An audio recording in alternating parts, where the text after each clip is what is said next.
Welcome back guys, welcome back to the fit Indian channel by Nishant Pandey. कैसे हैं आप सब लोग। दोस्तों आज एक और ज़बरदस्त और इम्पोर्टेंट इन्फॉर्मेशन लेके मैं वापस आया हूँ आप सबके सामने।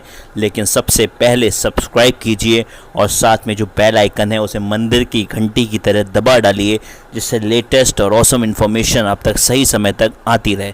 दोस्तों आज मैं आपको 3 ऐसे टिप्स और सीक्रेट शेयर करने वाला हूँ जो मैंने आदरणीय श्री शक्तिमान जी से सीखे थे, जो उन्होंने मेरे को बताए थे ब्रह्मचर्य की रक्षा के बारे में।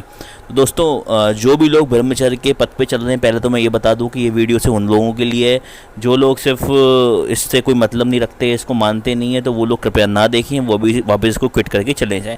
और जो लोग जानना चाहते हैं कि उनसे मैंने क्या चीज़ लिखी, क्योंकि जो पुरुष ऑलरेडी इस पथ पे चल रहा है और एक भौतिक जगत में भी और आध्यात्मिक जगत में भी एक मुकाम हासिल कर चुका है, तो उससे हमें ज्ञान लेना चाहिए।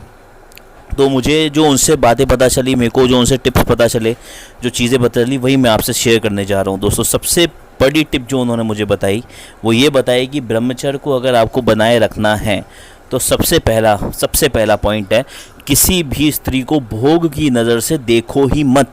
अगर आपने कोई टीवी के अंदर में कोई गाना सुना, कोई म्यूज़िक सुना, कोई मूवी देखी, उसमें कोई भी हीरोइन को, आजकल की जो तथाकथित हीरोइनें हैं, अभिनेत्रियां हैं, मैं किसी का अपमान नहीं उड़ाना कर रहा, ठीक है, तो वो जो भी हैं, तो उनको अगर आपने भोग की दृष्टि से देख लिया, आपके मन में उनको देख करके काम वासना का कुछ भी एक विचार भी आ गया, आपने चाहे उसको सोच करके जानबूझ करके किया नहीं किया, वो एक अलग बात है, लेकिन यदि ऐसा हुआ तो दोस्तों आपके लिए फिर ये एक बहुत ही टेढ़ी खीर हो जाएगा कि आप अपना ब्रह्मचर्य कैसे बचा पाएंगे। क्योंकि जैसे आपके मन में भोग की वृत्ति जैसी उत्पन्न हो जाती है, वैसी ब्रह्मचर्य को बचा पाना थोड़ा मुश्किल हो जाता है। तो पहले उस वृत्ति को आने ही ना दें।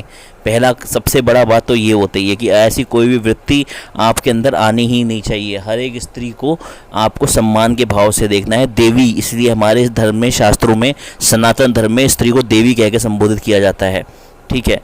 तो पहली चीज़ तो आपको ये समझनी होगी। दूसरी चीज़ जो आपको समझनी होगी वो ये समझनी होगी कि उन्होंने जो दूसरा बहुत इंपॉर्टेंट मेरे को बताया, वो ये बताया है कि काम के सारे स्थानों को नष्ट कर दो। काम के सारे स्थानों को नष्ट कर दो मतलब मैं ये नहीं कह रहा कि काम के स्रोतों को नष्ट कर दो, ध्यान से समझिएगा बात को।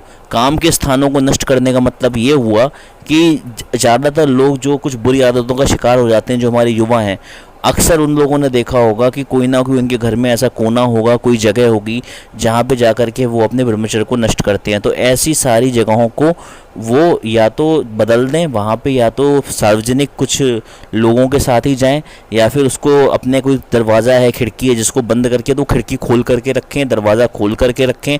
ऐसा कोई भी स्थान रहने ही ना दें घर के अंदर में जिसमें आपको प्राइवेट पल मिल पाए, कुछ ऐसा अपना सोने के अलावा आप वहाँ पे कुछ और करने ना जाएं।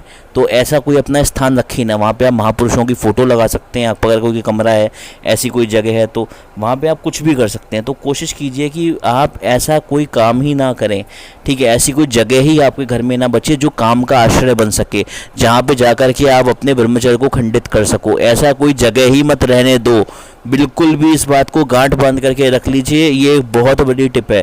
क्योंकि ज़्यादातर युवाओं के घर में ऐसी ना ऐसा कोई स्थान होता है, कोई कोना होता है, जहाँ पे जाकर के वो चुपचाप से अपना ब्रह्मचर्य, जब उनको इस तरीके की अर्जेज आती हैं, ठीक है, जो लोग सीमेन रिटेंशन भी करते हैं या नो फैप मिशन पे भी चलते हैं, उनको अंदर से जो एक ये उचंग आती है, अर्जेज आती हैं कि कोई बात नहीं, बहुत टाइम हो गया, ऊर्जा विस्फोट करने लग जाती है, तब उनका मन करता है कि चलो अब थोड़ा सा खुद को रिलीव कर देते हैं। तो उस समय उनको बहुत ही सावधानी रखनी है। वो ऐसे काम के आश्रय पे जाते हैं, उनके घर में कोई कोना हो सकता है, कोई जगह हो सकती है, कमरा हो सकता है, उन काम के आश्रयों को डिस्ट्रॉय कर देना है आपको। और उसी समय जैसे ही आपको ऐसा फील हो, तुरंत आप जाकर के दौड़ करके आ जाइए, पुशअप्स लगा लीजिए, शरीर को इतना थका डालिए, जो कि अगली तीसरी टिप है कि जब आप रात में सोने जाएं तब तक आपका शरीर इतना ज़्यादा थक जाना चाहिए, जो तीसरी टिप मैं बताने जा रहा हूँ, कि आपको बिस्तर पे लेट कर ही नींद आ जाए। जो लोग सिर्फ ब्रह्मचर्य रखेंगे लेकिन शारीरिक मेहनत नहीं करेंगे, वो अपना ब्रह्मचर्य नहीं रख सकते, उनको बिल्कुल दिक्कत आएगी। ऊर्जा को निकलने का स्थान चाहिए,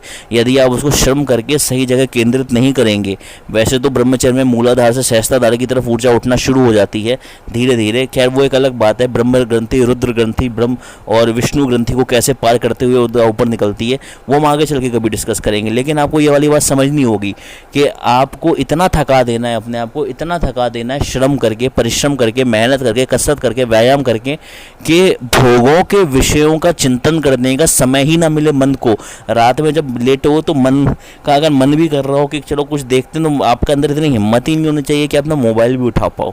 तो इतना ज़्यादा आपको अपने आप को थका देना है। तो ये 3 टिप्स आप एकदम गांठ बांध लीजिए और इनको आप फॉलो करना तुरंत शुरू कर दीजिए यदि आपको अपना ब्रह्मचर्य बचा के रखना है। पहला, किसी भी स्त्री को काम भाव से नहीं देखना है, अगर देखा तो कभी ना कभी जाके ब्रह्मचर्य नष्ट हो गई होगा।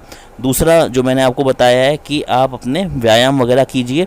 और तीसरा सबसे इम्पोर्टेंट, काम के स्रोतों को नष्ट कर दीजिए। तो ऐसी कोई जगह ना बचे आपके घर में जहाँ आप अकेले जाए। तो सब और भी ज़्यादा इन्फॉर्मेशन मैं लेकर के आऊँगा, सब तक सब्सक्राइब कीजिए और बेल आइकन को फटाफट टैप कर दीजिए। और भी ज़्यादा इंपॉर्टेंट इन्फॉर्मेशन आप तक आती रहेगी, जुड़े रहिए हमारे साथ। जय सिया राम, जय हनुमान।